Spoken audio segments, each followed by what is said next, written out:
Bien. Bien. Bien. Estamos ao vivo, Léo. Ao vivo. Ao vivo, Léo. Buenas tardes a todas y todos. Gracias por estar aquí en esta nueva edición. Hoy tratando otro anillo, otra eslabón de la cadena de prevención, como es de proveer flotación para evitar la sumersión. En este caso, además de los panelistas que habitualmente nos acompañan, tenemos como disertante o palestrante a Roberto Arcala, de España, de la Universidad de Vigo, y al profesor Figueiredo, de Sobrasa, de Brasil. Como venimos haciendo con estas temáticas, van a tener una exposición de 15 minutos, en la cual podremos observar mediante los recursos que ellos dispongan para tal fin, y luego vamos a ir a las preguntas y comentarios de los panelistas. Hoy tenemos a Joyce Barrera de México, a Magna de Brasil, a Luis Cortés de Chile, a Alejandro de Chile, a Spielman, y mi presencia para ir un poco moderando esta fecha. Así que les doy la bienvenida nuevamente. Muchas gracias por estar a todos los que nos siguen desde YouTube, y muchas gracias a todos ustedes, compañeros, por estar en esta mesa y en este panel. Vamos a dar comienzo entonces a la temática con Roberto, ¿verdad? Bueno, empiezo yo, ¿sí? ¿Se me escucha bien? Perfecto. Gracias. Bueno, pues empiezo. Aquí en España son las 11:30. Buenas noches. Gracias, Leo, gracias, David, por esta iniciativa, y gracias a todos los compañeros que estáis aquí. A mí me gustaría plantear esta parte del anillo, de la cadena del ahogamiento, desde una perspectiva científica pero accesible. Entonces voy a compartir con vosotros una breve presentación. Si la encuentro, aquí está, ahí está, compartir. Ahora mismo se debería de ver. ¿La estáis viendo? Sí. Muy bien. Si quieres colocar para que se vea pantalla completa, mejor. Venga, vamos allá. Ahora. Muy bien. Pues me gustaría empezar con esta diapositiva que está basada en los estudios de David, donde en la línea de tiempo de ahogamiento y también relacionados con la cadena de supervivencia, el 99% de las acciones es prevención. Y luego tenemos un 0,1 que es la reacción, que sería lo que equivaldría o donde ubicaríamos también el anillo o anel de proveer flotación, evitar sumersión. Y aquí hay un punto crítico, que es la diferencia entre evitar una muerte o salvar una vida. Yo creo que siempre es mejor evitar una muerte que salvar una vida. Salvar una vida implica tratar de hacer algo a una persona que está en estado crítico, donde las cosas pueden salir bien o pueden salir mal. Y el punto final, o el punto de inicio, es donde empieza el punto final, que es evitar muerte. Evitar muerte ocurre, el punto final, en el medio acuático, y va a depender de cuánto rápido seamos en llegar y la calidad que podamos obtener en ese rescate, proveyendo una flotación y evitando una sumersión que sea realmente efectiva y segura. Ese es un concepto fundamental. Este es el punto de corte. Y el punto de corte, muchas veces nos preguntamos cuánto es, y realmente nadie lo sabe, porque cada circunstancia es diferente. Pero en un estudio reciente que se va a publicar dentro de pocos días o de pocas semanas, un estudio de Aida, una enfermera española que también es guardavidas, y Jost, bueno, estudio que también participó otras personas como David Spielman, propio Leo y yo también. La media de tiempo que transcurre desde que se inicia el proceso de ahogamiento hasta que desaparece del agua, de la visión desde tierra o desde la visión desde una cámara de una persona que no es rescatada, la media es de 1 minuto y medio, son 90 segundos. Esto es el hallazgo que han encontrado en base a una revisión de vídeos de ahogamientos reales.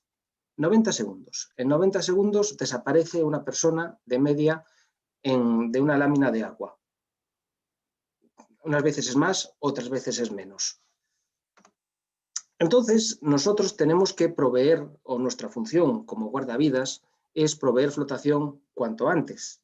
Proveer flotación para evitar la sumersión, porque tenemos que recordar que el factor más determinante para una víctima es el tiempo de sumersión. A mayor sumersión, mayor hipoxia, mayor daño, incrementa el grado del ahogado, menos posibilidades de supervivencia y más coste y más recursos para los sistemas sanitarios. Lo que está claro y lo que está demostrado es que el material más rápido, más sencillo y con mejores prestaciones son los materiales de propulsión motorizada, las Zodiacs, o sea, las embarcaciones de rescate. Pero la realidad es que en no todos los lugares del mundo pueden disponer de embarcaciones de rescate, e incluso en los países desarrollados no todos tienen su embarcación de rescate. Por ejemplo, en España, que es un país que vive del turismo, en la área donde yo vivo, en la zona de noroeste de España, en Galicia, ahí pues la inmensa mayoría de playas no tienen este recurso, a pesar de ser una zona turística. Entonces, lo habitual, a lo que se tiene que enfrentar un guardavidas para evitar una sumersión prolongada, tiene, digamos que, 3 alternativas habitualmente, que es el material de rescate que provee flotación completa de la víctima, las tablas de paddle, el supra, las tablas de rescate, el material de rescate que provee flotación parcial, como el tubo de rescate o la boya de rescate, torpedo, rescue can, o el rescate cuerpo a cuerpo. En este espectro es habitualmente en el que se mueve el guardavidas y finalmente puede añadir algún tipo de material auxiliar como las aletas barbatanas, creo que dicen por alguna parte de Latinoamérica. Simplemente quiero comentar que no voy a poner vídeos de cómo se provee flotación, ni cómo, primero, porque no es el objeto, segundo, porque no tenemos tiempo, y aprovecho para comentar que un amigo nuestro tiene un canal de YouTube, Pepe Palacios, donde además pueden ver las técnicas de flotación y de prevención de la sumersión adaptadas a tiempos de COVID. Les animo a que se suscriban al canal y que lo puedan ver. Volviendo al tema más habitual de los socorristas, de los guardavidas, hace unos años hicimos un estudio en que que ideó inicialmente David Spielman, y que participamos pues, Pepe Palacios, Cristian, Sergio, yo y algunas personas más de España, donde comparábamos cuánto tiempo se tardaba en rescatar a una persona a 100 metros sin equipación, ese es el guardavidas de la izquierda, con un tubo de rescate y unas aletas, y con una tabla de rescate, un pranchón, creo que le llaman en Brasil. Las condiciones eran las mismas para todos, salían al mismo tiempo, y lo que tratábamos de determinar es cuánto tardaban en llegar y con qué calidad evitaban la sumersión y traían a la víctima de vuelta. Llegar a la víctima a 100 metros en el momento de salida, para un guardavidas que no tenía nada, que no tenía ningún recurso, 88 segundos. Es decir, prácticamente los 90 segundos, el minuto y medio que Aida y que Joost encontraron que es el momento que desaparece alguien de una lámina de agua. Esto implicaría que hay que ser muy rápidos, que hay que llegar rápido, que hay que vigilar bien y que hay que percibir rápidamente la víctima. Cuando los guardavidas utilizaron aletas, independientemente si llevaban tubo de rescate o no, tardaron un poco menos. Y cuando utilizaron el planchón o la tabla de rescate, mejoraron muchísimo el rendimiento, tardaron 52 segundos. Pero hay que recordar que no solo es importante ir, Es importante detener el proceso de ahogamiento, evitar la sumersión. Es importante proveer flotación, pero con esa flotación hay que traer a la víctima y volver para tierra. El tiempo total del rescate, lo tenéis ahí en la línea roja, pues estamos hablando de 307 segundos de media cuando no se utilice material y 100 segundos menos, casi 1 minuto y medio, cuando se utiliza un pranchón, una tabla de rescate. A la vista de estos resultados, cualquiera podría decir que el mejor material para proveer flotación y evitar la sumersión es una tabla de rescate. Pero en la zona donde vivimos nosotros, en Galicia, decimos depende, porque todos sabemos que es más rápido un auto de Fórmula 1 que un auto de carretera normal, pero es que no todo el mundo puede conducir un auto de Fórmula 1. Por lo tanto, esto es una información que tienen que conocer los socorristas, los guardavidas, pero no es un dogma, porque cada rescate es diferente, cada situación diferente, cada experiencia es diferente y cada habilidad técnica de los socorristas también es diferente. Y esto va a depender de 3 factores en la toma de decisión: quién, dónde y cómo. ¿Quién? ¿Cuál es el perfil de la víctima?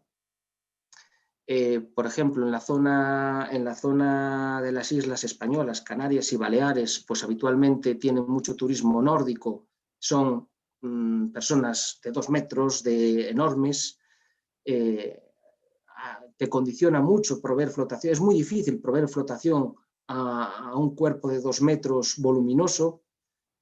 ¿Dónde? Es la distancia y las condiciones, si hay olas, si no hay olas, si tengo que nadar mucho o no tengo que nadar mucho. Son decisiones que hay que tomar para proveer una flotación de calidad, porque si tenemos una víctima muy voluminosa a una gran distancia y las condiciones del mar son muy malas, si yo me meto nadando rápidamente porque quiero proveer flotación rápidamente, pero no voy a ser capaz porque voy a tardar mucho y me va a costar mucho, quizá es mejor que dé un aviso, que consiga una embarcación o que consiga algún material que realmente cuando llegue pueda dar una asistencia efectiva. Y también esto influye en la experiencia del rescatador. La experiencia siempre hemos hablado que es fundamental. La experiencia es, pues me atrevería a decir que el 90% de un guardavidas y la experiencia que se va acumulando con los años. Entonces, simplemente tenemos que decir y que tenemos que aclarar que proveer flotación, esta parte del rescate que implica un riesgo y que implica una responsabilidad, nunca es una receta, nunca es siempre lo mismo. Hay 1 millón de posibles decisiones y no hay 2 rescates iguales. Esto es fundamental que todos los jóvenes guardavidas que van a empezar lo deben de saber. A veces me preguntan, bueno, pero ¿y si es una víctima grande y tiene el pelo azul, cómo harías? Y pues yo digo, pues no lo sé. Sé los recursos que tengo, pero los recursos que tengo los aplicaré al contexto que ocurra, porque ahora mismo no te lo podría decir. Rescatar y proveer flotación es multifactorial. Hay que hacerlo rápido, porque es tiempo dependiente. Hay que hacerlo con seguridad, porque si no estoy seguro va a ser un desastre, y hay que ser eficientes, porque no solo implica ir y proveer flotación, sino que además tenemos que volver. Y volver cuesta 3 veces más y tardamos 3 veces más que ir. Finalmente, deciros, ya quedan solo 2 diapositivas, que en los estudios que hay relacionados con rescate, donde se provee flotación y se evita sumersión, bueno, hay muchos que los hemos hecho nosotros, hay otros que los han hecho unos suecos, liderados por Clesson, y hay alguno más.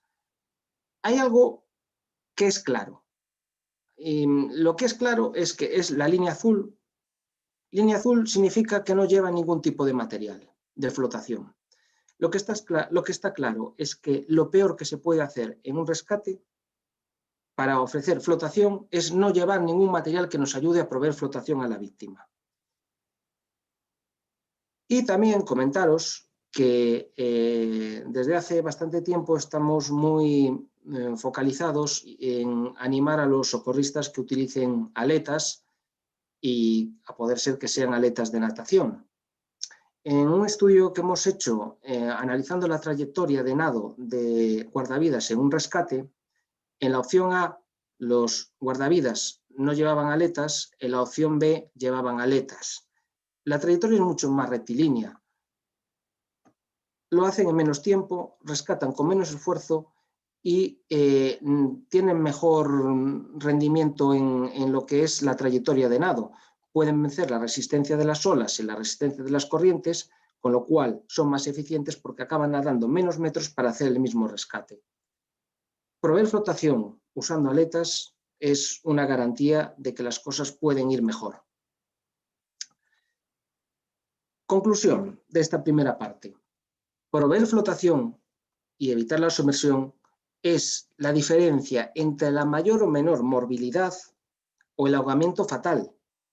Esto es un criterio fundamental. O sea, hacerlo bien, proveer una buena flotación, que no venga la víctima tragando agua mientras se va haciendo el rescate. Eso es fundamental. Si hacemos el esfuerzo de hacer el rescate, tenemos que hacer el esfuerzo de asegurarnos que ese rescate también no solo se trata de venir con la víctima, tiene que venir la víctima con las vías aéreas fuera del agua. Y segundo y último, no hay una receta, pero como norma general, usar material mejor que no usarlo. Material más grande ofrece grandes prestaciones, mejor flotación, pero requiere más técnica y experiencia, y las aletas son un amigo fundamental. Y amigos, esto es lo que os quería comentar. Quizá es una visión un poco técnica del anillo, pero creo que nos puede ayudar a pensar a la hora de tomar decisiones en lo que utilizamos. Y quedo a vuestra disposición para debatir lo que consideréis oportuno. Gracias. Perfecto, Roberto, clarísimo en todo tu concepto, como siempre, y seguro que nos va a ayudar y nos va a aportar y nos va de alguna forma a marcar una línea de cómo pensar la cuestión. Estos trabajos son muy importantes y muchas gracias por compartirlos con nosotros. Te veremos de nuevo en breve en la parte de las preguntas.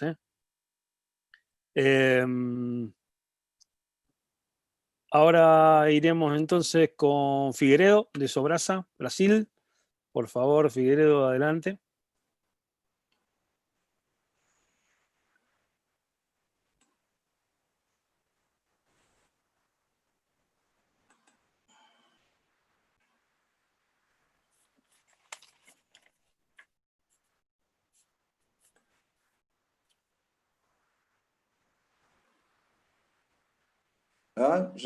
Isso. Boa noite a todos. Agradecer o convite do Dr. Spillmann e parabenizo a todos pela coordenação aí do evento. Excelente. E vou falar sobre a cadeia de sobrevivência em afogamento, especificamente sobre evitar a submersão. E é muito importante esse assunto, porque ele reflete, apesar do percentual de prevenção ser muito maior no salvamento, graças a Deus, prevenindo, a gente evita as mortes por afogamento, mas evitar a submersão também faz parte de interromper o processo de afogamento. Então, o afogamento, nós temos cenários diferentes, nós temos diversos riscos para vários cenários e a qualquer momento ele pode acontecer. Então, eu sou subtenente do Bombeiro da Reserva de Minas Gerais e não só em Minas, como outros estados, há um tempo atrás, havia legislações referentes à profundidade de piscinas que não haveriam obrigatoriedade de uso de boias no local. Então, qualquer piscina que tivesse menos de 1,5 metro de profundidade, não haveria necessidade de nenhum dispositivo de flutuação. E nós sabemos que basta um palmo de água, já tem um risco de afogamento, dependendo do cenário, do risco e tudo que a gente tem falado aqui. E ainda hoje existe alguns locais assim. Isso aqui é uma ocorrência que 3 pessoas da mesma família, num incidente de afogamento fatal, onde a 1 metro de água, um tentou auxiliar o outro a interromper esse processo de afogamento, que é justamente isso que nós queremos orientar aqui e falar um pouco nesse momento. Então, aconteceu nessa cidade em Minas Gerais, em Montes Claros, e a gente sempre orienta dos perigos de auxiliar sem o devido cuidado, incorrendo aí ao risco de um afogamento fatal também. Lembrando, o mês passado, nós tivemos um caso aqui também no Brasil, de um menino de 3 anos que salvou o amigo de um afogamento, justamente porque ele estendeu o braço e puxou o amigo para fora da piscina, interrompendo esse processo de afogamento, evitando um afogamento fatal. A prevenção é o mais importante, então lembrando sempre da prevenção ativa e da prevenção reativa e justamente dos dispositivos de flutuação para evitar a submersão também, se caso ocorrer. Então, na hora que a gente identifica algum perigo na água, que a gente reconhece os sinais de afogamento, as vítimas geralmente nem sempre acenam por socorro ou pedem algum socorro, e às vezes o banhista não consegue se deslocar. Algumas estatísticas demonstram que 87% aí dos casos de afogado primário, nós visualizamos até alguma pessoa em dificuldade na água, em aflição, em agito, alguma coisa. Então, no universo de 100 pessoas, 87 praticamente, teoricamente, eu conseguiria visualizar e dispor de algum dispositivo de flutuação para interromper esse processo aí de afogamento. Então, eu tenho que parar o afogamento e tentar ajudar, desde que haja segurança para quem auxilia. Então, é comum a gente percorrer diversos clubes, parques aquáticos e piscina, onde esses dispositivos especificamente criados para esse fim, igual uma boia circular, estão amarrados a 2, 3 metros de altura como adereços, que ninguém vai conseguir utilizar. Então, nós temos que tentar, primeiramente, ajudar sem entrar na água. E eu tenho que interromper o processo de submersão, porque a chance de sobrevida dele está justamente em ele não submergir. Então, eu só vou entrar na água se for seguro, porque o risco é muito alto. Ainda mais para quem não sabe nadar ou não tem alguma identificação ali, ou que possa atuar com guarda-vida ou com um dispositivo específico, como um rescue tube, um rescue cam, uma boia circular. E também temos que lembrar que os dispositivos que flutuam, seja garrafa PET, uma tampa de isopor, algum material que flutue, pode ser o suficiente para salvar uma vida. Então, temos que preocupar primeiro com a nossa segurança, sempre. Evitar a submersão, eu tenho que lembrar sobre a gravidade do afogamento. A gravidade depende do tempo que essa pessoa ficou submersa, da quantidade de água que ela aspirou, da queda do percentual de O2 no sangue e do início dos cuidados de reanimação. Então, se ela ficar o menos tempo possível, eu tenho uma maior chance de não só retirar essa pessoa com vida, como, se dependendo do grau, aumenta a chance de sobrevida também. Então, quanto mais tempo ela fica dentro d'água, ou o tempo de submersão é crucial para várias consequências ou várias sequelas que vão acontecer ali posteriormente com essa vítima. Então, algumas fases do afogamento, como a aflição, o pânico e a submersão, eu preciso saber como evitar e evitar com segurança. Então, como que eu posso ajudar? Eu posso alcançar essa vítima com algum dispositivo, seja uma vara, seja algum material, e se houver segurança, eu até mesmo posso tentar puxar essa pessoa para fora do meio líquido, evitando essa submersão. Eu posso jogar algum dispositivo de flutuação, até mesmo uma corda, para fazer essa retirada da vítima. Eu posso remar se eu tiver um dispositivo, eu estiver dentro de um barco, alguma coisa assim. O último caso é nadar, porque, como nós falamos no início, eu tenho vários cenários que apresentam vários riscos. Uma pessoa que nada, sabe nadar numa piscina, o risco de nadar no mar, ou numa cachoeira, ou num lago profundo é totalmente diferente. Então, esses cenários eu preciso ter essa questão em mente quanto à segurança de quem está auxiliando. Um adulto aspira, em média, de 1 a 3 ml por quilo de peso. Então, um adulto aí, em média de 80 quilos, que aspirou 250 ml de água, ele já tem uma queda de oxigênio de 50% aí de saturação ou de concentração no seu sangue. E aí nós temos que lembrar que faz parte da fisiopatologia a asfixia e a hipóxia. E também eu tenho que lembrar que o grau 5 de afogamento, a probabilidade de mortalidade é 44%. E o grau 6 é de 87% a 93%.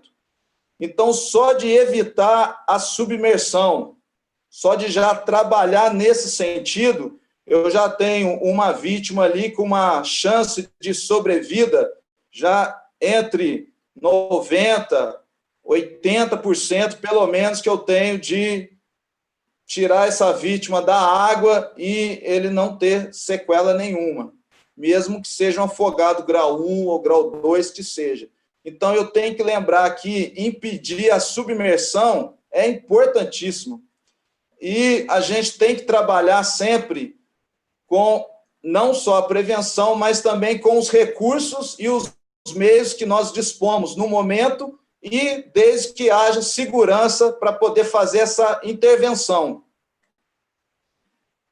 Interromper o processo é impedir a submersão. Então, é impedir também a aspiração de líquido, porque aumenta essa chance aí de sobrevida. É importantíssimo todas as pessoas terem a noção de que só de jogar um dispositivo de flutuação já consigo impedir a submersão. Eu tenho que retirar essa pessoa da água. É claro que todas as outras fases já foram faladas aí nos outros elos da cadeia de sobrevivência, então estamos dando a importância aqui nesse processo que faz essa interrupção. E é claro que a prevenção faz justifica, né, todas as ações que nós fazemos, não só a Sobrasa aqui no Brasil, no mundo todo, cuidando e orientando todas as pessoas de como proceder com segurança, de como usar os dispositivos e os meios necessários para que a pessoa flutue e não venha a submergir, porque pode aumentar a chance e o risco de um afogamento fatal. E a cada dia nós tentamos o máximo possível levar todas essas considerações a todas as pessoas para evitar esses riscos. E, como nós falamos no início, o risco, o cenário e a gravidade varia muito, e os guarda-vidas, apesar da prevenção, os fatos aí que ocorrem, ou os afogamentos aí que ocorrem, grande maioria em água doce aqui no nosso país, e principalmente quando a gente fala aqui do nosso estado, rios, lagos e cachoeiras, que não tem um guarda-vida por perto, saber interromper o processo, utilizar é importantíssimo e fundamental para não ocorrer um afogamento fatal. Obrigado, era essa a mensagem que eu queria passar. Boa noite a todos.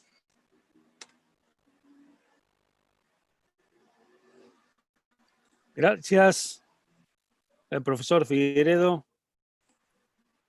Clarísimo el mensaje, muchas gracias.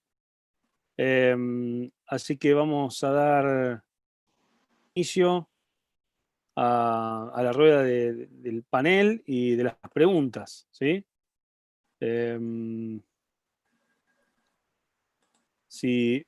No sé si está compartiendo pantalla para clarificar la pantalla.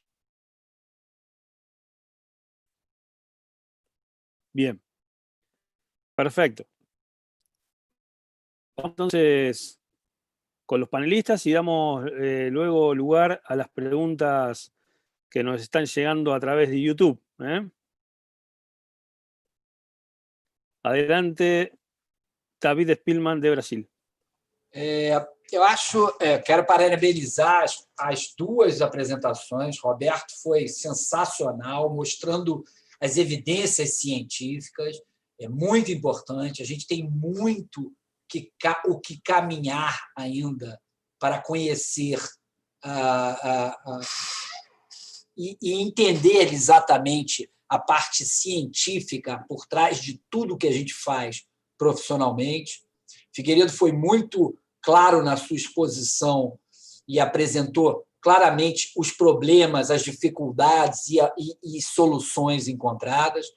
Eu acho que é muito importante, quando a gente fala nesse terceiro eslabão, ou na terceira anel da cadeia de sobrevivência, forneça flutuação, a gente ter na cabeça que existem leigos não treinados. E, para esses, a gente tem que entender a estratégia de dizer o que eles têm que usar e como eles têm que usar o flutuador. E, principalmente, de fora da água, sem entrar na água.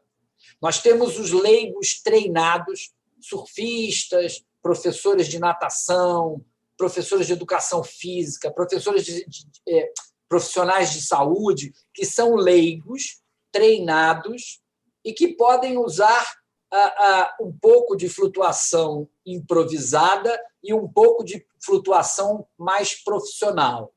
E nós temos o terceiro grupo, que são os guarda-vidas, né? E esses vão usar materiais profissionais. E aí, o Roberto falou muito bem, depende muito de cada situação em que o guarda-vidas se encontra, de cada habilidade com que ele tem com aquele material. Por exemplo, o tablon de resgate ou a prancha de resgate, de surf de resgate, não é para qualquer um. Pode ser usado no mar calmo, mas se o mar está um pouco arriba, não há como usá-la sem uma experiência prévia. Então, é muito importante, eu queria só estabelecer isso, porque é muito importante que nós, quando perguntamos ou quando damos nossa... desculpa, já comecei a falar em espanhol. Quando damos a nossa interpretação ou pergunta, é muito importante que a gente estabeleça de que grupo a gente está falando, para que não haja uma confusão. Tá? Era só isso que eu queria colocar. Bien, gracias, David. Sí, esto nos hace pensar de lo abarcativa que es esta cadena de supervivencia frente al ahogamiento, ¿no? No solo de profesional, sino del ego entrenado o no entrenado, y que de alguna manera todo pueda contribuir y no solo específicamente la labor de guardavidas, ¿verdad? Bien, ¿Alguna otra intervención de los panelistas?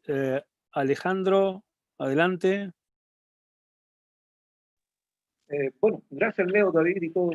Para iniciar un poco la conversación también en relación a este tema, felicidades Roberto y también a Frigado por la presentación.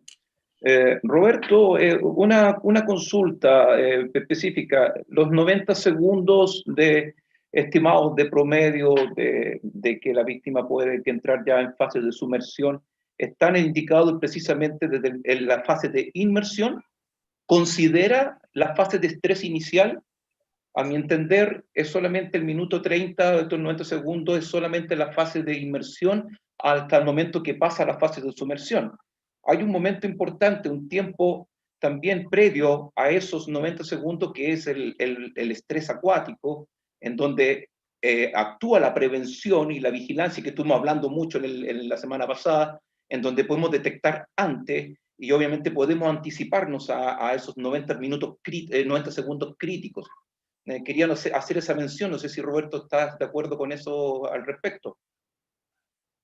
Sí, estoy de acuerdo con eso. De todas maneras, quiero comentaros que esto es parte de un trabajo que ahora mismo está en revisión y fue un spoiler, pero en pocos días estará en Open Access y públicamente accesible, y la verdad es que trae una información muy valiosa.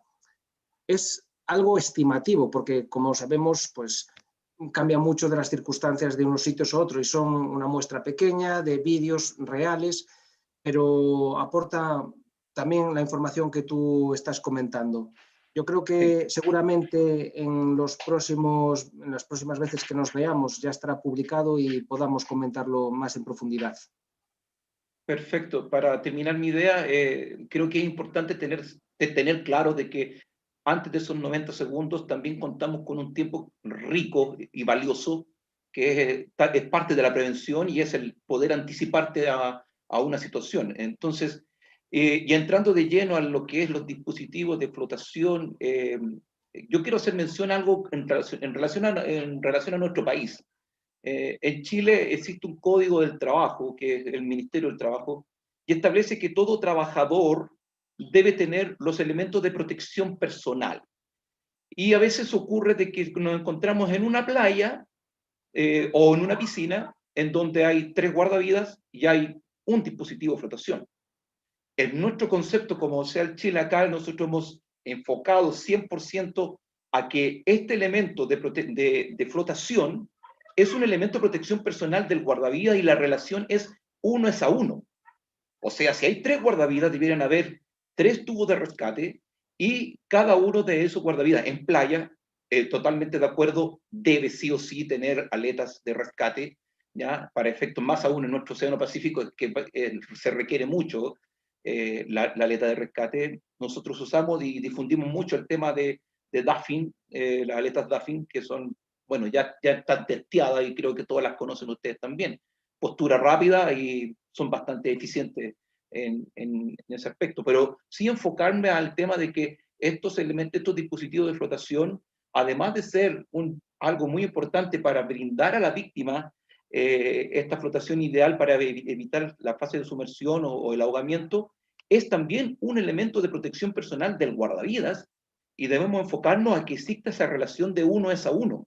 ¿Ya? Y no que en una torre de guardavidas en una playa tengamos, y aquí en Chile ocurre, que tenemos en una torre 3, 4 guardavidas y hay un dispositivo y cada chico llega con su propio par de aletas. Entonces hay un tema de, también en Chile yo estoy tratando de meter de que hay que hacer valer lo que es también el código del trabajo, así como en una obra todos tienen que tener su casco, su chaleco reflectante, una serie de implementos para poder entrar y hacer su trabajo de labor. Los guardavidas tenemos que tener también estos EPP, que es la sigla que usamos aquí en Chile, y me imagino que es una sigla bastante universal también en Latinoamérica. Estos EPP y los dispositivos de flotación son un EPP del guardavidas y debemos hacer énfasis a que eso se cumpla. Es una tarea larga y tediosa. Yo sé que esto no ocurre en todas las playas de Chile y en todas las piscinas de Chile, pero es algo que nosotros tratamos de fomentar muchísimo. ¿ya? Y totalmente de acuerdo a los escenarios también en donde los diferentes dispositivos, llámese longboard rescue, moto de rescate, todo va a depender del escenario. En Chile hay diversidad de oceanografía y en alguna ocasión no es necesario incluso una moto de rescate, pero sí el kayak rescue o un longboard rescue es bastante bueno para estar haciendo la prevención y estar muy cerca, ¿ya?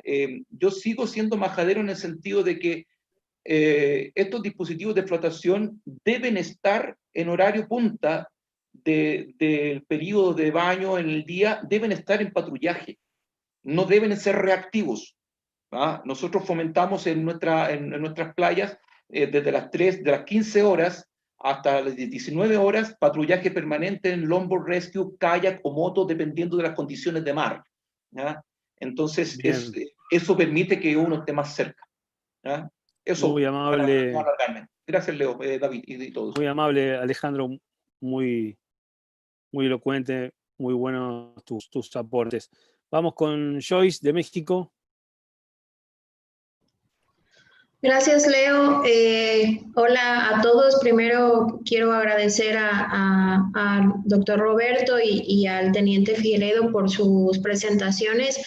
Yo creo que durante muchos años hemos carecido de los estudios que respalden cuál es la eficiencia de nuestros equipos de flotación, y lo que vi hoy me parece bastante bueno, porque de esa manera nos podemos dar una idea de cuál sería lo mejor para nosotros. Aquí en México hemos tomado como un ideal que en cada estación de salvamento haya diferentes dispositivos, porque como bien dicen, algunos servirán para aguas calmas, otros para ríos, otros para mar con olas, otros para olas altas y así. Entonces, lo ideal sería que cada estación contara con un rescue can o un torpedo, un tubo, una tabla, una moto y bueno, toda la gama de dispositivos.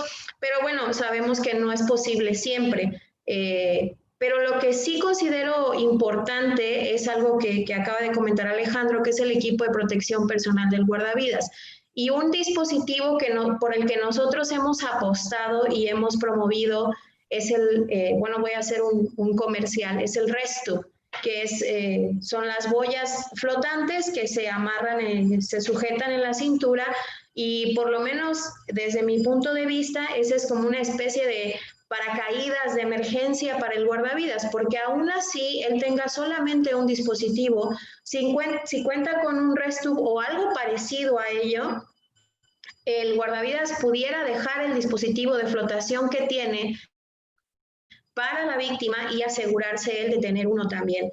Entonces, aquí en esta parte del país, que es el sureste, y en todas las competencias que se hacen a nivel nacional, ahora es obligatorio que los nadadores tengan una boya de ese tipo, ya sea esa en específico o cualquier otra, para poder competir.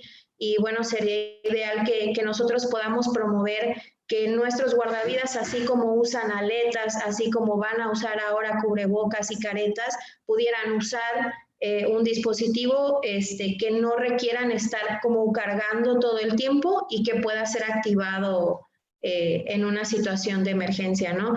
Y obviamente, pues, la situación ideal es tenerlo todo. Y yo creo que sí se puede, yo creo que es posible tener de todo en una estación. Lleva tiempo y trabajo, pero yo creo que es posible, porque aquí en algunos puntos específicos se puede ver. Y otra cosa que quería preguntar es, en la mayoría de los hoteles o de las instalaciones acuáticas existen por reglamentación los aros salvavidas. En algunos lugares literalmente los ocupan solamente para cumplir con el reglamento, y lo que quiero preguntar específicamente a Roberto y al subteniente Figueredo es qué tanta eficiencia o qué tan funcional es promover el uso del aro salvavidas para personas que no se dedican en ningún área de la salud, que pudieran ser como personal de alimentos y bebidas, o de mantenimiento, o personal de mantenimiento de alberca, o algo así. Bien, gracias, Joyce. Vamos, Roberto, con la respuesta para Joyce y después le damos la palabra a Figueiredo. A mí me parece un material interesante para personas legas que no tienen experiencia y que en un momento dado pueden utilizarlo. Es una herramienta para utilizar a poca distancia de la víctima. No me parece el mejor material para un guardavidas profesional, pero sí que es cierto que es un material muy conocido, muy resistente y que está alrededor de todo el mundo y que puede cumplir una función de ayuda, especialmente, como Joyce dice, para personas legas que en un momento dado pueden lanzarlo. Está en Londres, en París, en los ríos, está en las albercas, me parece apropiado, pero para ese fin, personas legas. Bien. Figueiredo, tu opinião? Aqui no Brasil, nós não temos uma legislação federal que obriga ou normatiza o que cada local precisa ter, no mínimo, ou para um leigo treinado, ou para um profissional possa atender um afogado. Nós temos estados que exigem. Então, exemplo, Rio de Janeiro, qualquer condomínio, hotel, qualquer lugar que tem piscina, academia, tudo tem que ter guarda-vida. E nós temos estados que não tem esse tipo de legislação. O que o pessoal faz no local é colocar boia, mas não tem guarda-vida no local. Tem clube assim, tem hotel assim, então tem vários locais. E aqui o dispositivo mais utilizado para que qualquer pessoa possa lançar a mão para auxiliar é a boia circular. Então, as boias que eles compram aqui, aquela de 50 centímetros, vermelha ou laranja, que é o que fica nos barcos também, e é o que o pessoal do hotel compra, do parque, da piscina e tudo, para os locais que não tem legislação própria, digamos assim. Tem vários estados que hoje já fizeram estudos e, com lei estadual, já exige, desde a fiscalização pelo bombeiro, do credenciamento do pessoal que vai atuar e também dos dispositivos obrigatórios para aqueles locais. Agora, sobre esses que você citou para o leigo, eu também concordo, acho que tudo é válido, né? Ainda mais num local que você vai ter uma lâmina d'água e várias pessoas usando ao mesmo tempo. No meu estado, por exemplo, nós temos lagos com concentração de 3.000 pessoas, sem legislação nenhuma que tem que ter uma vigilância, alguma coisa naquele local, porque não é local de banho, não é local de nada, mas as pessoas se concentram para isso. E não tem nada que possa ser auxiliado ali no caso de afogamento. Então, eu acho que para os locais como os hotéis, parques ou piscinas, ou até condomínios, o que for de dispositivo de flutuação que possa ser usado até por pessoa leiga, é válido sim. Mas aqui caberia a Sobrasa, né? O doutor Spilman pode falar com mais propriedade. Há muitos, muitos anos, todos nós aqui temos brigado, digamos assim, por uma lei federal que seja para todos os estados e que possa todo mundo colocar os dispositivos adequados que possa utilizar e que tenham pessoas treinadas ali para auxiliar em caso de afogamento, para diminuir esse número. Tá? Muchas gracias a ambos por las respuestas. Vamos con Luis Cortés, de Botes Chile. Hola, Luis. Hola, Leo, ¿qué tal? Buenas tardes. Bueno, primero agradecer la presentación de Roberto y Figueiredo. Me parece una importancia que cada vez estemos realizando algunas muestras de lo que se está haciendo en investigaciones como en España y en algunas otras partes. 3 reflexiones. Debiéramos en Sudamérica hacer un poco más de investigación, porque indudablemente las playas tienen una diferencia fundamental, temperatura del agua, el tipo de oleaje, las aproximaciones, hay una serie de elementos que efectivamente debiéramos tratar de investigarlo nosotros acá para poder tener también una propia herramienta técnica que nos permita ir aprendiendo de eso. Segundo, una de las cosas fundamentales, y creo que en toda la estadística está, es que muchas de las personas en un porcentaje alto se ahogan sin la presencia de guardavidas, en lugares que no hay guardavidas, ¿ya? Y mucha gente no sabe cómo enfrentar ese tema, el usuario. Figueiredo mostraba una foto en su presentación en que morían 3 personas de una familia, de una misma familia. Nadie pudo entregar flotación. Nadie llegó con flotación. O sea, fue uno tras otro a buscar y los 3 terminan, entiendo yo, muriendo. ¿Ya? Nadie le entregó flotación. Ahí falta educación, porque vamos a seguir insistiendo nosotros de que mucho de la cantidad de personas que mueren ahogadas en el mundo están fuera de la visión del guardavidas, porque no hay guardavidas, porque hay ríos que no están guardavidas, porque hay piletas que no hay guardavidas. Con respecto al flotador, al aro salvavidas, es un elemento muy antiguo que está regido por la Marítima Internacional, la Organización Marítima Internacional. Es que es el primer elemento de flotación que uno puede entregar a una persona. Es el primer elemento. Y el elemento más importante, o sea, es entregar la flotación. Y eso fundamentalmente no es para gente profesional, es para cualquier persona que estando al lado de una piscina, estando al lado de una embarcación, estando al lado del mar, encuentra un elemento, lo lanza, le entrega la primera flotación a la persona que está en condiciones críticas de poder ahogarse. De hecho, Alejandro, también compatriota mío, se debe acordar que Claudio hizo un experimento, un trabajo en una minera que tenían esos pozos de relave, que son aguas duras, donde se instalaron postes con los aros picarones. ¿Por qué? Porque no iban a tener guardavidas ahí, pero sí gente podría tomar esto y lanzarlo al agua y generar la primera flotación. Por eso es importante los aros salvavidas en piscina, es fundamental. Bueno, obligatoriamente en los barcos. En los barcos es obligatorio tener el aro salvavidas en todos los países que están afiliados a la OMI, ¿ya? Y tienen que estar ahí. Entonces yo los quiero llevar un poco también de repente a que pensemos las personas que no son guardavidas, que no son legos y que requieren tener ayuda para entregar la primera flotación. Creo que ahí tenemos que educar también. Ya cómo entregamos esta experiencia, estos aprendizajes nuestros, como lo que plantea Roberto, como lo que plantea Figueiredo, lo entregamos a la gente, para que ellos también puedan hacer una primera entrega de flotación, que es donde se muere la gente. ¿Ya? Eso, Leo, muchas gracias. Perdón, muy amable Luis. Claro, este concepto del Lego entrenado es fundamental en la comunidad y en nuestra sociedad, ¿no? Importantísimo.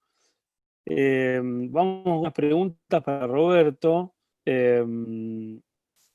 Y hablaba sobre si hay algunos estudios en proceso sobre la flotabilidad de los diferentes elementos, refiriéndose al peso que soportan, etcétera, y si hay alguna entidad que los pueda homologar, y parentando a ese mismo concepto en cuanto a tu estudio, Roberto, qué distancia era y la condición del mar en la que fue realizado ese estudio y a qué distancia, ¿no? Bueno, lo contesté también por el chat para no tener que intervenir y dejar más espacio para otras cuestiones. Básicamente, no me consta estudios de flotación de materiales, estudios científicos, pero sí es cierto que, por ejemplo, aquí en Europa, para comercializar por ejemplo, un chaleco salvavidas o un aro de rescate, sí que tienen que estar homologados por los ministerios de industria, es decir, están testados.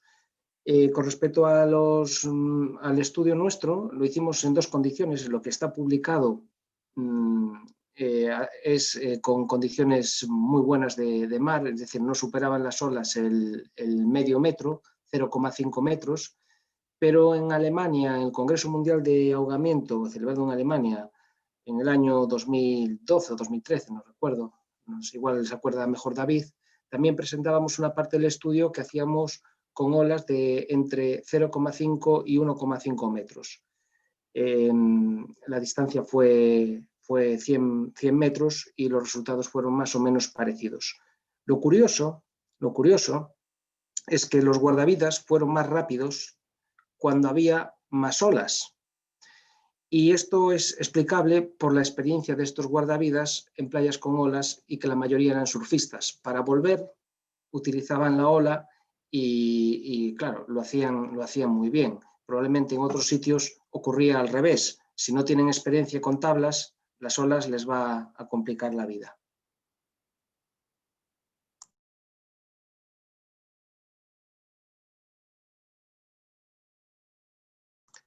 Leo, creo que estás muteado, ¿eh? Perdón. Muchas gracias, Roberto. Continuamos con las preguntas que nos van llegando de YouTube, si hay alguna. Y continuamos el debate. Sí, David, adelante. Yo creo que es muy importante, hablando un poco sobre que fuera hablado antes por Luis, Roberto, Figueiredo, es que en Brasil 2 personas se mueren todos los días por falta de flotación. Y eso está directamente ligado no a la falta de flotación de flotadores, pero la educación de que ellos supieran que podrían usarlo para salvar. Entonces, educación es muy importante. Y hablando un poco de lo que Joyce habló, claro que no es muy fácil usar un aro de salvavidas. No es una cosa tan fácil. Tiene que atirarlo, arremesarlo. Pero los vídeos que nosotros vimos, Roberto, yo en ese trabajo reciente, vimos vídeos en que el flotador está a 50 centímetros de la víctima y la víctima no hay posibilidad de ella pegar el flotador. Entonces, para usar el flotador para atirar en la víctima, no es una cosa muy fácil. Claro que es lo que nosotros indicamos, pero lo que llamó a atención mayor es que personas intentan salvar otras sin usar un flotador. Y si usa un flotador, ninguém se moría. Y eso es la mensaje más importante que yo pienso para los legos. Los legos y los legos entrenados, porque tiene personas que saben nadar, nadan, flotan, pero cuando son agarrados se ahogan juntos. Entonces, que podemos hablar un poco de esas tan importantes informaciones. Gracias, David. Muy importante tu concepto, como siempre. Joyce, adelante.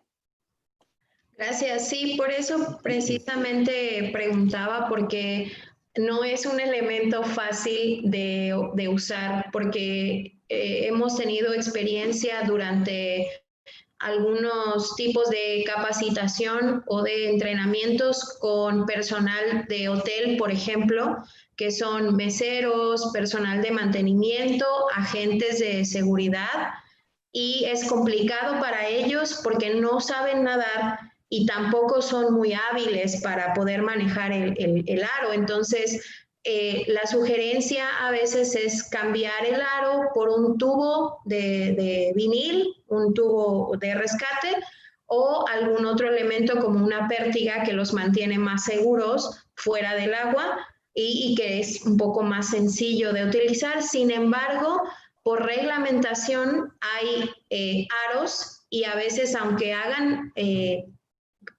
cambien el aro por otro elemento, aún así el aro se lo solicita la autoridad. Y bueno, respecto al comentario de Luis Cortés, estoy totalmente de acuerdo. Los ahogamientos suceden, la mayoría de ellos en áreas aquí en México, áreas abiertas donde no hay guardavidas, pero recientemente tenemos una iniciativa de una persona en Durango, Irma Ávila. Ella pertenece a una asociación y ella está promoviendo en su estado y lo está difundiendo a nivel nacional también la instalación de bidones de agua, de los bidones de PET, los grandes, en lugares donde no hay vigilancia, por lo menos para que estén en ese lugar con instrucciones simples y sencillas y que la gente pueda utilizarlos. Es un material que pues obviamente es muy económico y parece que está funcionando bien. Estamos viendo si podemos tener algunos estudios y eso, pero por lo menos en su estado ya está aprobado por su gobierno estatal y ya los están instalando en algunos lugares. Entonces, sí, o sea, la educación para evitar que la gente ingrese a esos lugares y que si está ahí, por lo menos se mantenga lo más segura, pues es algo en lo que debemos trabajar mucho todavía. Muy amable, Joyce. Roberto, adelante, si tienes. Ahora, sí, mira, quería comentar que estoy plenamente de acuerdo con todo lo que estáis comentando de los testigos de los legos. En el planteamiento inicial de mi charla no me centré en ellos porque el foro pues estaba pensando en los guardavidas, pero me gustaría comentar que recientemente he hecho una revisión de la literatura de cuál es el perfil de los legos y cómo actúan. Esta revisión, que no es muy extensa porque casi no hay evidencias de cómo actúan los legos. Creo que encontré, pues os lo diré ahora, pero creo que encontré pues la muestra final de la literatura encontrada fueron 16 estudios. 16 estudios. Y básicamente hay tres tipos de legos. Hay los legos expertos, que son personas que pasan muchas horas en el mar y que están capacitadas para hacer el rescate. O personas que tienen una tradición y una educación orientada hacia el auxilio y hacia el rescate por sus circunstancias poblacionales. En estos casos son Australia y Holanda. En Australia los surfistas pasan una media de 112 horas al año en el agua. Son muchas horas y realizan miles de rescates. Es una cultura creada, y en Holanda también hay una cultura. Sabéis que Holanda es un país que está bajo el nivel del mar, y un estudio de Benema pues mostraba la proactividad de las personas a rescatar. Es cultural. Cuando hay algo que es cultural, la incidencia del ahogamiento desciende precisamente porque son legos que están preparados y tienen una serie de conocimientos. ¿Dónde ocurre lo contrario? Luego hay otros dos tipos de legos. Los legos que tienen la obligación moral o profesional de asistir a un incidente, pero no tienen la capacitación. Estamos hablando de, por ejemplo, policías o, por ejemplo, bomberos. Aquí las circunstancias varían en función del país. Y luego tenemos el tercer grupo de legos, que esto es muy interesante, que son los legos que no tienen experiencia, que aunque tengan un material al lado, no son capaces de utilizarlo y que su primera opción siempre es entrar en el agua. De hecho, un estudio de John Pearl, que es un pediatra australiano, analizaba la capacidad que tenían unos legos de lanzar una línea de vida a 10 metros a una víctima. De los que lanzaban la línea de vida, ninguno acertaba hasta el cuarto o quinto intento. Sin embargo, cuando se enseñaba en la escuela a lanzar una línea de vida, que se puede enseñar en educación física, esos niños acertaban en el primero o segundo intento, a 10 metros. Por lo tanto, concuerdo que es todo cultural y educacional. Y finalmente tenemos el último grupo, que son los legos niños, que tratan de rescatar a legos niños.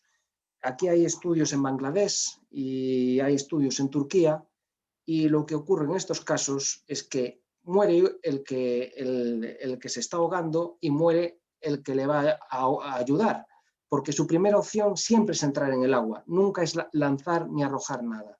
Y esto es algo cultural que tenemos que tratar de cambiar. Muchas gracias, Roberto. Vamos con Alejandro. Gracias, ¿Había Leo. pedido la palabra? Sí, correcto. Sí, muy cortito. Completamente de acuerdo con el tema de los Lego, pero quiero plantear una problemática que he logrado ver desde el punto de vista de la formación de chicos en colegios, en donde se les ha enseñado algunas técnicas básicas de rescate como para ser respondedores legos en caso de, y han habido denuncias de parte de sus padres cuando han intentado arriesgarse en realizar un rescate. Entonces hay un tema también fino desde el punto de vista de que hay que normalizar desde el punto de vista reglamentario algo respecto a eso, porque también podemos entrar en una línea legal que podría, en cuanto a la formación, que podría ser un poco fastidiosa. Estoy completamente de acuerdo que debemos fomentar el Lego.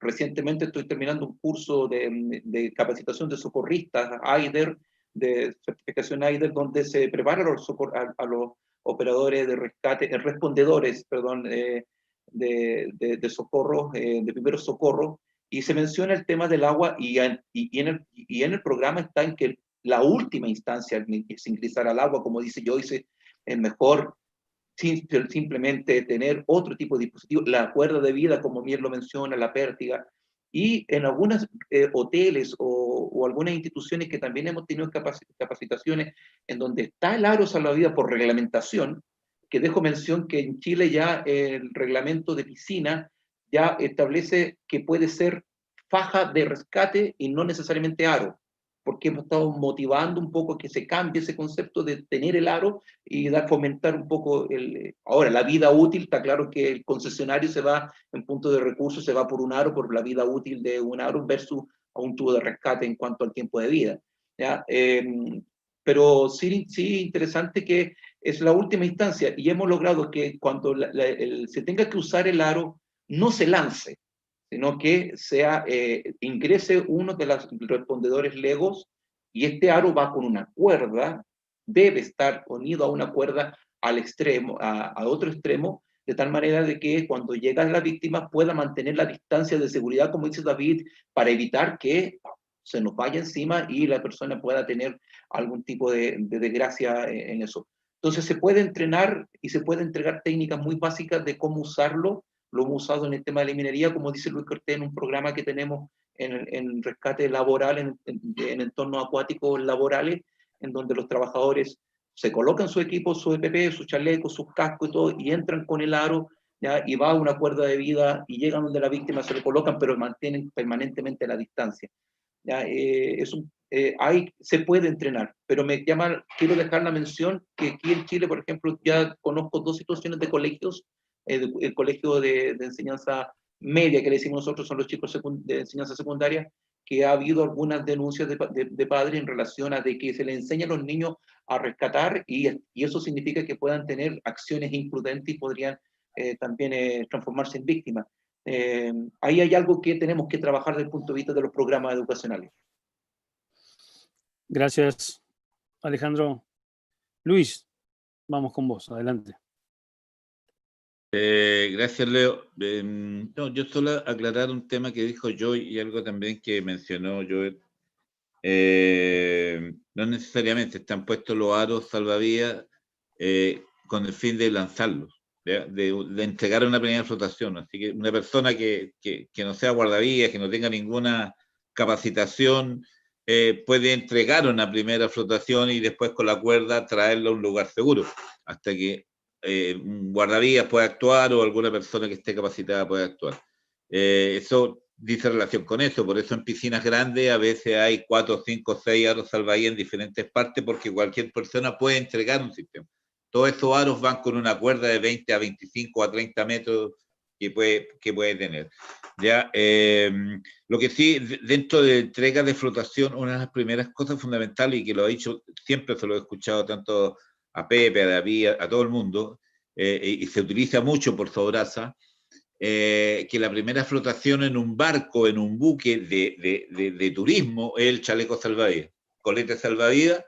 Esa es la primera línea de flotación que hubo una persona que va. Y veo en muchos países, inclusive Brasil, que no está obligatorio el uso del colete salvavidas. Y entonces ahí la única manera de la primera entrega de flotación es el aro, que lo puede lanzar cualquier pasajero que vaya en la embarcación y entregarlo. ¿Ya? Los que han estado o hemos estado en Brasil de alguna manera de vacaciones, hemos visto estos barcos de turismo, nadie usa. Y no solamente en Brasil, también pasa en muchos otros países en que no existe esta primera flotación de que en otros países es obligatoria. Y ahí es donde se echa el tema de los. Ahora, en lo personal, por la experiencia que tengo en embarcaciones, hemos usado el aro salvavidas en mar muy mala, de 6-7 metros, que es un mar de temporal, y hemos lanzado los picarones al agua en caso de sacar a una persona, y efectivamente, por el peso, por su dimensión, ha sido productivo. Ha sido totalmente productivo. El aro ha avanzado hacia donde nosotros hemos querido que avance, y si no está avanzando, bueno, tendremos que lanzar otro más para que vayan a buscar a la víctima. Y eso se ha hecho, te sabes, inclusive hasta de noche y de día, con luz, y es factible. Creo que es un muy buen elemento. Ojalá que vayan avanzando, muy bien lo que decía Joel, pero es un elemento que hoy día tanto la IMO como los organismos internacionales de navegación y en términos no tienen ninguna posibilidad de cambio, porque es lo que más hoy día ha resultado como primera flotación. Gracias, Leo. Gracias, Luis. Sí, sigue siendo, con el correr del tiempo, ¿no? Sigue siendo lo aprobado y lo indicado para esas cuestiones puntuales. Muy la bien. Primera. Leo, sí. Solo para lembrar que en Brasil es ley que se usa jaleco, sí, pero la fiscalización no es adecuada para poder olhar a todos. Pero la Marinha cobra, nosotros cobramos, pero es muy difícil, claro. Bien, sí, ese es el tema, ¿no? Como lo mismo en Argentina también es obligatorio para determinadas actividades acuáticas, pero después, bueno, no se cumple y no se tiene la herramienta posible como para poder ser fiscalizado de manera oportuna. Entonces volvemos en cuanto a, como siempre, a la conciencia social, a la educación y a la intención de que cada uno lo haga de motu propio, ¿verdad? Y no por un efecto que produce una ley o una multa o algo por el estilo, sino pensando en la vida y en la seguridad de cada uno. Leo, todos, es muy importante también que cuando hablamos de eso tercero eslabón, forneza flotación, evite la submersión, es la submersión de las vías aéreas y no de los cuerpos o de la víctima. Eso es muy importante porque es un concepto que se consigue flotar la vía aérea para el ahogamiento. Eso es un concepto que creo que sea como 15 años para acá, no es mucho más. Que querían todos que remolcase o removesse la víctima de la agua. Y ahora queremos nosotros que remolca la vía aérea y que aguarde los socorros profesionales.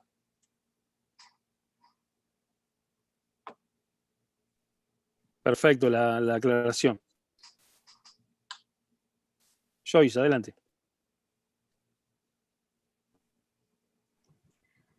No, era un comentario rápido que sí, indudablemente fomentar la cultura siempre va a ser un trabajo arduo, difícil, constante, requiere disciplina, requiere mucho respaldo también de estudios técnicos como los que nos ha presentado Roberto y todos los resultados que Sobrasa ha tenido también en su país. Entonces yo creo que lo mejor que podemos hacer todos y que lo estamos haciendo es eso, o sea, empezar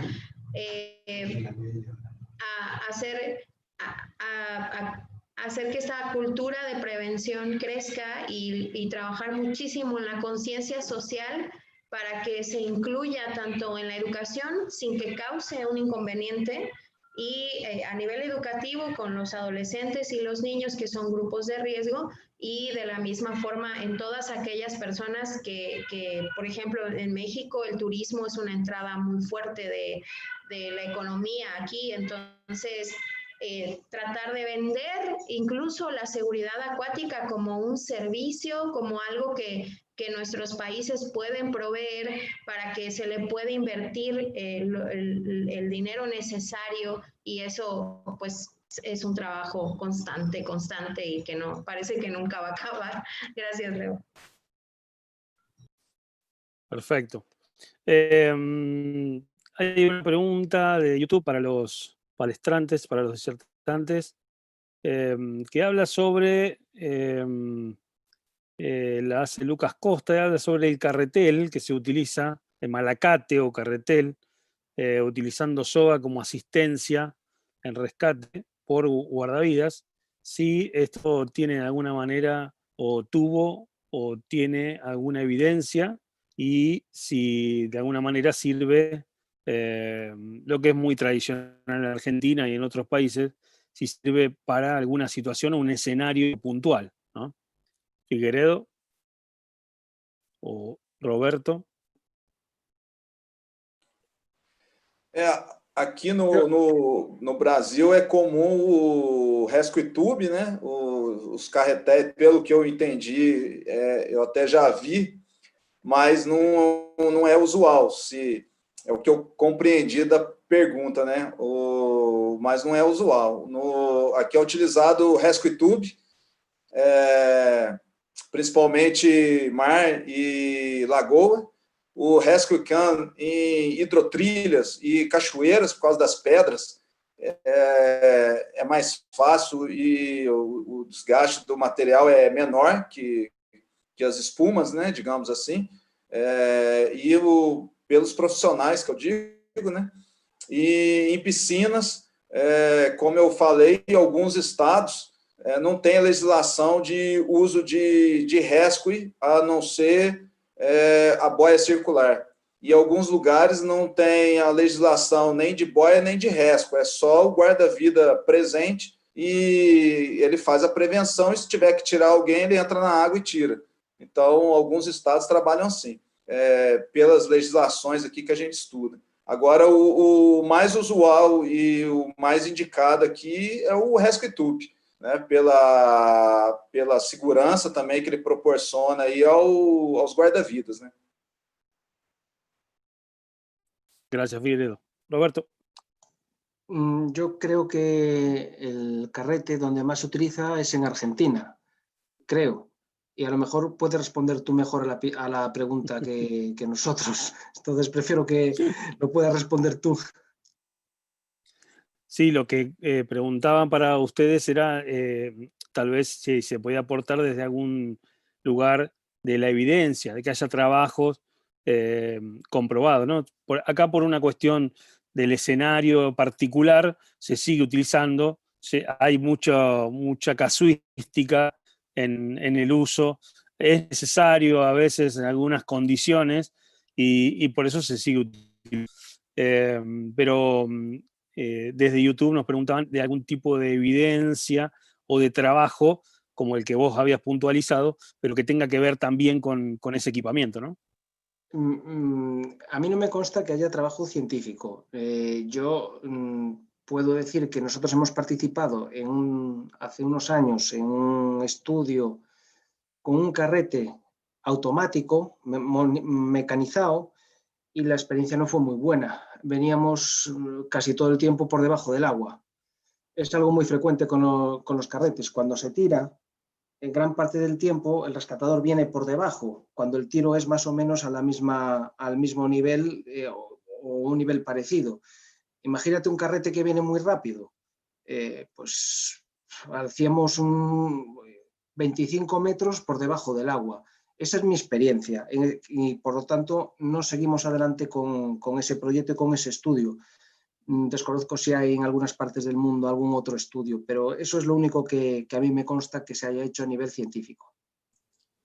Leo, Gracias, Roberto. Acá en Brasil también, en Río Grande do Sul, se usaba mucho los carreteros. No se usa más prácticamente.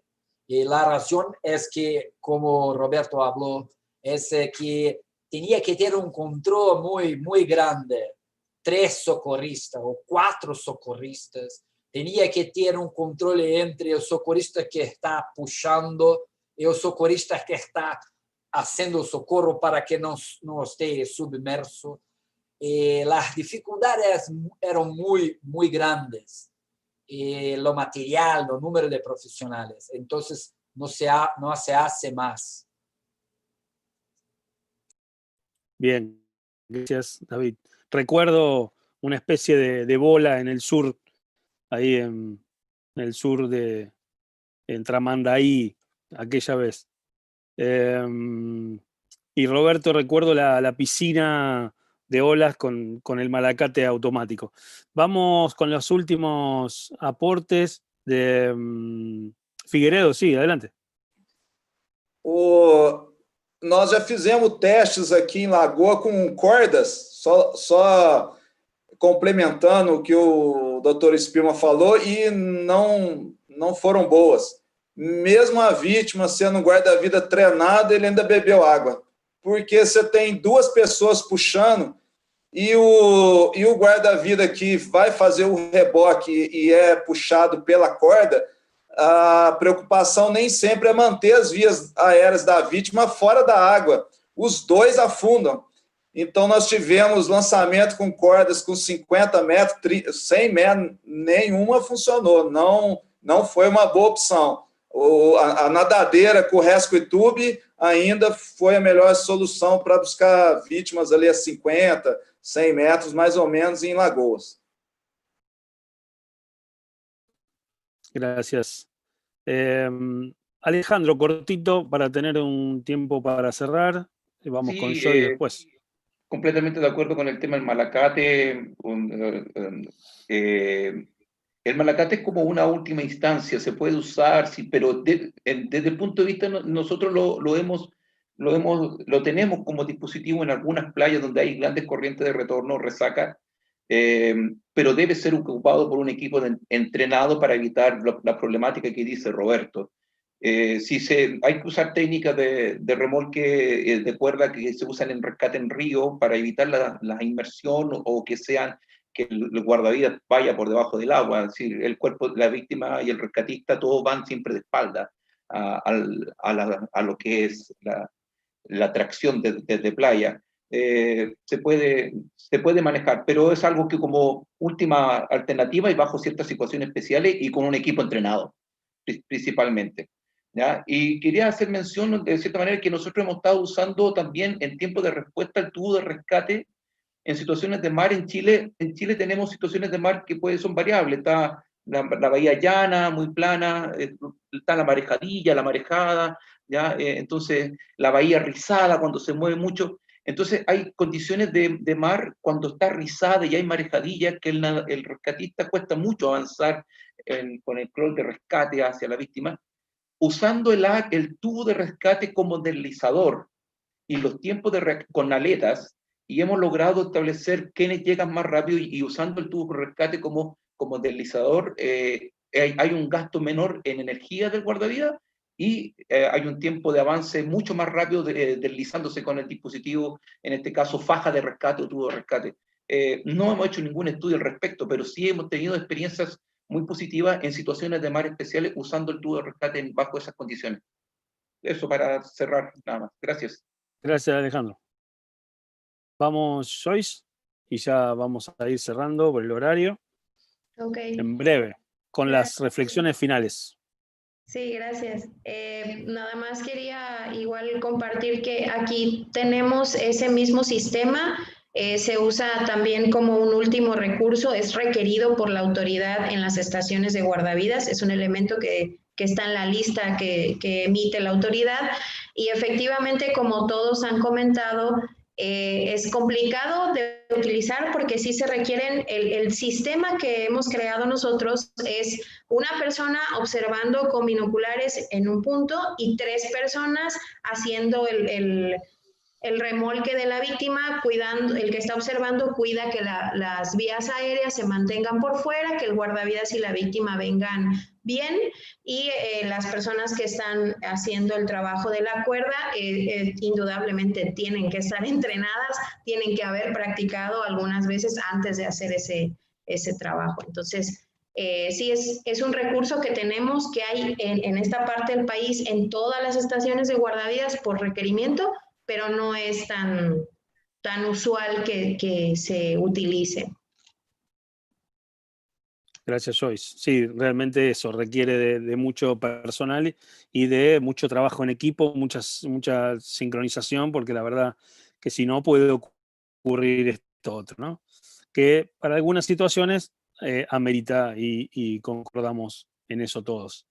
Bueno, volver a darle las gracias a Roberto y a Figueredo por sus exposiciones, a Joyce, a Magna por el aporte desde YouTube, a Alejandro, a Luis, a David, que les voy a pedir por favor un cierre hoy final y luego recordarles a todos que vamos a estar el próximo miércoles, la próxima cuarta-feira,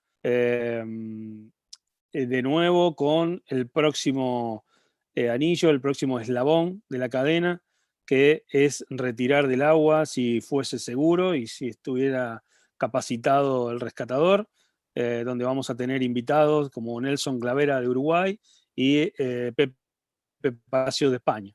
Así que por favor, David, hacemos una reflexión final y un cierre de todo lo que se dijo hasta acá. Yo creo que nosotros hablamos de casi todo en lo tercero eslabón. Me parece que quería resaltar una cosita solo, que es que en lo APH, en lo atendimiento prehospitalario, es posible que ellos lleguen a los socorros, a la víctima, antes de los guardavidas. Y como son legos sin entrenamiento, son profesionales, pero legos sin entrenamiento ninguno de cómo hacer con esas situaciones, era muy importante que en locales donde lo APH, lo atendimiento prehospitalario, es hecho próximo y puede tener un ahogado que tenía un material de flotación. Es muy común en Brasil que aconteça que la ambulancia llegue en la situación y que no saiba cómo ir, no tiene flotador y fica expuesto por la presión de la población a hacer algo, a agir, está se expondo en un riesgo muy grande. Agradecer a todos porque acho que evolucramos muy bien, hablamos mucho, creo que enriqueció mucho el tema. A Leo Manino por su brillante coordinación en lugar de Fabián, que nosotros tenemos en lo próximo Fabián que retorna. Será muy bueno con Nelson Clavera y con Pepe Palacios. Gracias a todos. Una foto de despedida. Que le paren los ahogamientos siempre. Por favor. Gracias, Claudio. Joao. Gracias, gracias. Gracias a todos Gracias y a a todas. todos. Abrazo. Chao, Latinos saludos a todos. Unidos. Descansen, buenas noches, buenas tardes.